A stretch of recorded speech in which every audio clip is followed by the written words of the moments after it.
It's 1857. The once great Mughal Empire is just a whisper of its former self. The British East India Company, always hungry for more land and power, is squeezing India tight. The days of emperors in fancy palaces are over. Now British officers are everywhere. A constant reminder that someone else is in charge. You can feel the anger in the air. The people of India, once free to decide their own future, now dream of that freedom again. Things are changing and a storm is coming. From the busy markets of Delhi to the farmlands along the Ganges River, people are whispering about fighting back. The British, thinking their army is the strongest, don't notice. They don't see the anger in the eyes of the people they rule. They don't know that a little spark of rebellion is about to become a huge fire. Everything is ready for a big fight, one that will shake the British power.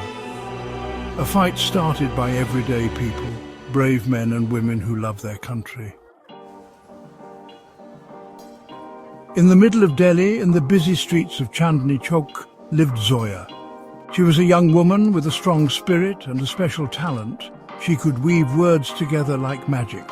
Her grandfather, a very wise man, taught her to love their country's history and poetry.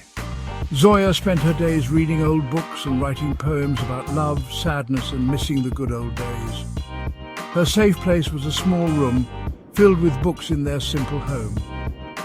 There, surrounded by the wisdom of her ancestors, Zoya found peace from all the trouble in her city. She wrote down all her worries and hopes in her poems, and her words spoke for everyone who felt the same way. Zoya didn't know it yet, but her poems would soon become a light of hope for a whole nation ready to fight.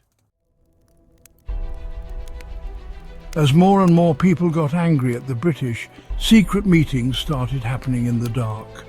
People of all kinds, shopkeepers, artists, teachers and soldiers, whispered about their problems and how to fight back. One of these meetings happened on a dark night in the ruins of an old Mughal palace. Among the shadows and broken walls, Zoya's words rang out, starting a fire of resistance. Her poems, full of passion and love for her country, told everyone about the bad things the British were doing. She reminded them of their proud history, their brave ancestors, and how important it was to fight for freedom. As Zoya read her poems, the air felt electric. People listened closely, their hearts beating with her words. Everyone started to feel like they had a purpose, ready to follow Zoya's call to action. One of the people at that meeting was Arman, a young soldier in the British East India Company's army. Arman joined the army hoping for a better life, but he was disappointed. Indian soldiers were treated badly, and he felt like a stranger in his own country, forced to work for people who looked down on him and everyone he knew. Zoya's words touched something deep inside Arman.